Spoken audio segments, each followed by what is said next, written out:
9 দিনে 3 বার বাড়ল জ্বালানির দাম। পেট্রোল ডিজেলের মূল্য বৃদ্ধি আগুনে নাজেহাল সাধারণ মধ্যবিত্ত পরিবার। রাজ্য জুড়ে নিত্য প্রয়োজনীয় সামগ্রীর মূল্য বৃদ্ধির আশঙ্কা। গোটা দেশের পাশাপাশি ফের রাজ্যেও জ্বালানির মূল্য বৃদ্ধির ধাক্কা লাগলো। মাত্র 9 দিনের ব্যবধানে 3 দফায় বাড়ল পেট্রোল এবং ডিজেলের দাম। বারবার মূল্য বৃদ্ধিতে চরম উদ্বেগের মুখে সাধারণ মানুষ, বিশেষ করে মধ্যবিত্ত পরিবার, গাড়ি চালক এবং ছোট ব্যবসায়িকদের মধ্যে বাড়ছে উৎকণ্ঠা। গত 15ই মে প্রথম দফায় রাজ্যে প্রতি লিটার পেট্রোলের দাম 1 লাফে বেড়ে যায় 4 টাকা 79 পয়সা। একই দিনে ডিজেলের মূল্য বৃদ্ধি পায় 4 টাকা 69 পয়সা। এরপর 19শে মে দ্বিতীয় দফায় ফের পেট্রোল এবং ডিজেলের লিটার প্রতি দাম বাড়ে 88 পয়সা করে। এর রেশ কাটতে না কাটতে ফের তৃতীয় দফায় জ্বালানির মূল্য বৃদ্ধির ঘোষণা। শুক্রবার গভীর রাত থেকে নতুন দাম কার্যকর হয়েছে। এই দফায় প্রতি লিটার পেট্রোলের দাম আরো 87 পয়সা বেড়েছে। পাশাপাশি ডিজেলের দামও লিটার প্রতি বৃদ্ধি পেয়েছে 88 পয়সা।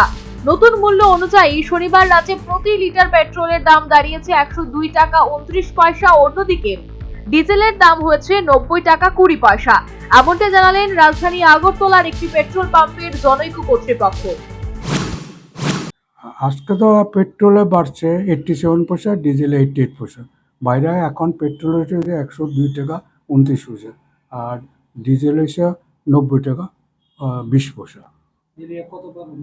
এমনি 3 বার বাড়ছে, 15 তারিখ, 19 তারিখ আর 23 তারিখ মধ্যরাত থেকে 22 তারিখ মধ্যরাত থেকে বাড়ছে। পেট্রোলের টোটাল বাড়ছে 3 টাকা 79 পয়সা, আর ডিজেল বাড়ছে 4 টাকা 79 পেট্রোল টোটাল বাড়ছে, আর ডিজেলও 4 টাকা 67 পয়সা টোটাল বাড়ছে। 3 বারে আর কি। এখন কি কোনো পেট্রোলের ক্রাইসিস? না, এখন কোনো ক্রাইসিস নেই। এখন তেল নেওয়ার কাস্টমারই পাচ্ছি না আমরা। তেল নেওয়ার জন্য সাফিসিয়েন্ট তেল আছে, প্রত্যেক পাম্পে আছে।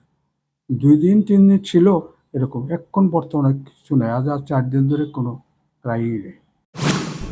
ক্রমাগত জ্বালানির মূল্য বৃদ্ধিতে সাধারণ মানুষ পরিবহন খরচ বাড়ার আশঙ্কায় আশঙ্কিত, যার সরাসরি প্রভাব পড়তে পারে নিত্য প্রয়োজনীয় পণ্যের বাজারেও। সাধারণ মানুষের ধারণা, প্রতিদিনের জীবনযাত্রার খরচ সামলানো এখন আরো কঠিন হয়ে উঠবে। Bureau report, news vanguard.